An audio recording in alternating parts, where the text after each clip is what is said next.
Labadiena, dar viena laida iš atvirų metalo dirbtuvių.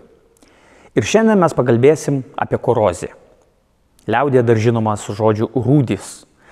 Aišku, labai norėtųsi jums pasakyti kažkokį stebuklingą receptą, kaip išvengti rūdžių, kad nerūdytų jūsų automobiliai, kad jie gyventų amžinai. Na, dėja, kažkokio vieno ir stebuklingo recepto nėra. Tačiau yra daug labai įdomių receptų, kaip tas rūdis iššaukti. Ir tai irgi yra ganėtinai įdomus ir dažnai reikalingas procesas. Kas domisi dizainu, kas domisi statybomis, tikrai esate susidūrę, kad važiuojat kažkur matote, yra pastatas visos surūdyjas. Galvojat, galbūt apsileidė šeimininkas, galbūt neprižiūrėjo. Taip, Vilniaus centre yra vienas didžiulis prekybos centras su surūdyjusiu fasadu, pastatytas ganėtinai senai. Ne, tai viskas daroma yra tyčia.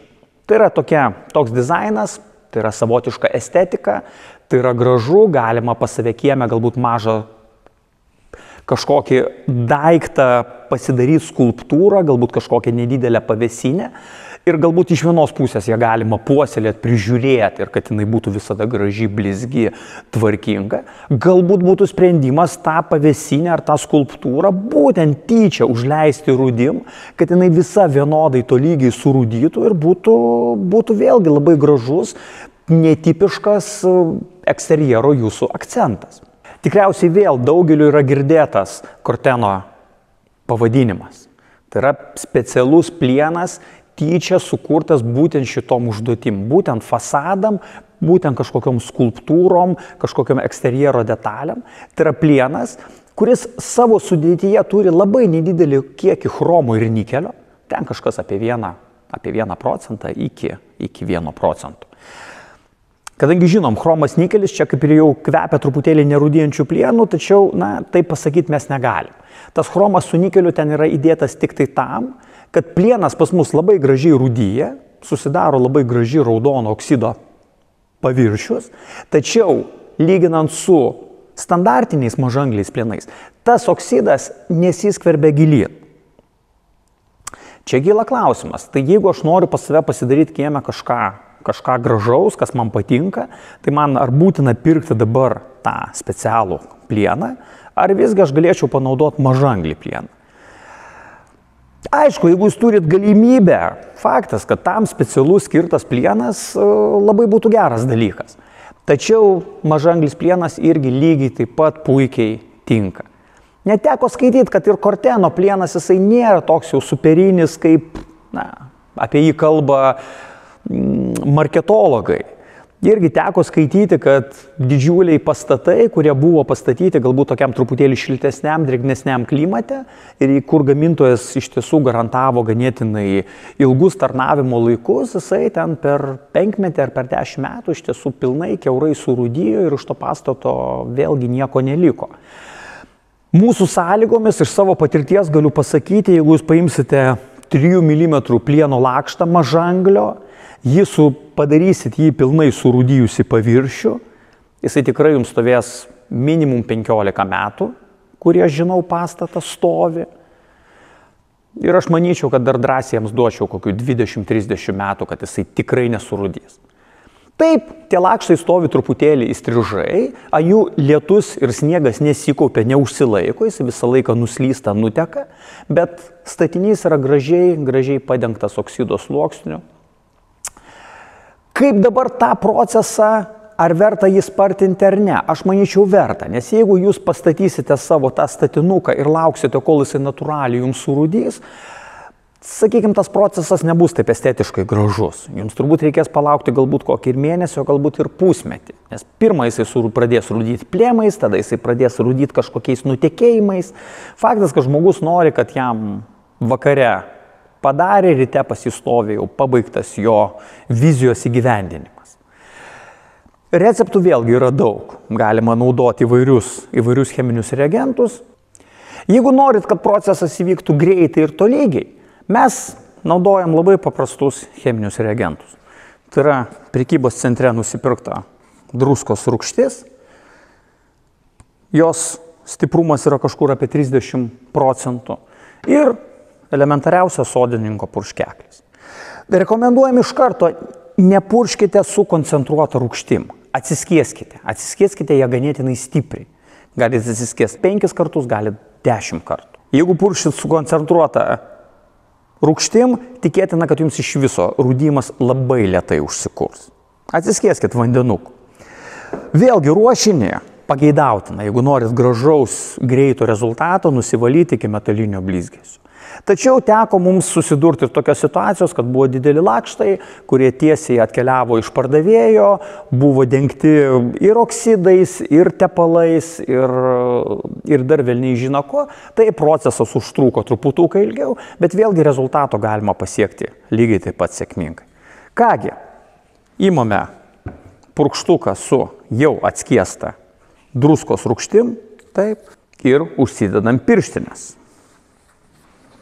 Nors rūgštis jau yra ganėtinai stipriai atskiesta, bet žinot, atsarga gėdos nedaro. Važiuojam. Ir gražiai išsipurškim mūsų gabaliuką. Taip, tyčia pasidėjom. Taip, ir viskas. Neskubėkim, palaukime, kol natūraliai nudžius. Nudžiuvo, visiškai nieko nepajudėjo, kai buvo gražus, blizgus, taip ir turi būti. Iš esmės rūgštį mes galime jau dabar pasidėti, jinai nereikalinga. Jeigu aš šitą gabaliuką nuneščiau į lauką ir padėčiau visai nakčiai, jisai ryte atėjus būtų labai gražiai surūdijęs. Jeigu tai būtų vasara, šilta naktis arba šilta diena, būtų dar geriau. Jeigu lytų šiltas vasaros lietus, tai būtų nuostabu. Aš manau, kad man net kokių 3-4 valandų bėgiai jisai visą surūdytų.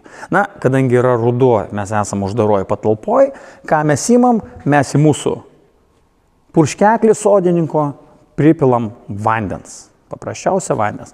Ir pradedam purkšti. Šilto vandens pageidautina. Taip, vėl vandenuku. Ir vėl laukiam. Užteko vieną kartą papurkšti su rūgštim ir kelis kart papurkšti su vandeniu. Praėjo nepilnos 5 minutės ir mes matom, kaip gražiai pradeda formuotis labai nedidukas oksido sluoksnis. Taip, dar kartą minėjau, jeigu palikčiau iki ryto, tai tikėtina, kad ryte jau rašiau visai neblogą variantą. Tačiau mes pabandysim jums parodyti, kaip tas vyks iki kažkokio apčiuopiamo rezultato. Kągi, rezultatas yra akivaizdus. Vieną kartą papurškiau su labai stipriai skiesta druskos rūgštim, sakau kažkas 1:5, galbūt netgi 1:10. Taip. Nepraėjo, gerai, praėjo 5 minutės. 5. Skirtumas yra akivaizdus. Taip, matot, neliestas metalas ir gražiai formuojasi rūdis. Galbūt to ir būtų pakakę, aišku, reikėtų drėkinti. Visą laiką nepamirškite, jeigu norit gero rezultato, aišku, darbus geriau atlikti vasarą, kada gražus oras, kada šilta diena. Galbūt jeigu būtų lietus, būtų dar geriau, nes teko kažkada vykdyti darbus per lietų, tai buvo rezultatas fantastinis. Taip. Kągi, važiuojam toliau. Vėl truputuką su rūgštim, bet labai nedaug, nes jeigu purkšite daug rūgšties, jums rūgštis vėl nuvalgys jūsų oksidą. Tai geriau visgi yra dabar vandens, džiovinam vanduo. Na ir pažiūrėkim, koks bus rezultatas. Važiuojam. Praėjo geras pusvalandis ir mes turime tokį rezultatą. Ir turime rezultatą. Gaunam visur. Rūdyjimo procesas spartėja. Aišku, geras, storas, raudonas, tamsiai raudonas oksido sluoksnis jums susiformuos po geros dienos, galbūt net 3 dienų, galbūt net savaitės reikės palaukti. Bet tai yra gera pradžia. Tai yra daugmaž tolygus sluoksnis. Jeigu matot kažkokius netolygumus, vėlgi jūs galit truputuką rūgšties, truputuką vandenuko, tai yra rūgšties truputuką, o vandenuko iš tiesų labai daug. Vėlgi pageidautina, kad būtų labai kažkoks drėgnas oras, geriausia, kad lytų lietus ir po savaitės jūs iš tiesų džiaugsitės labai tolygių, labai vienodų jūsų kažkokiu tais surūdijusių objektų. Nežinau, ar tai bus kepsninė, ar tai bus pavėsinė, ar tai bus skulptūra jūsų asmeninė. Kągi, gerų kūrybinių jums darbų. Iki.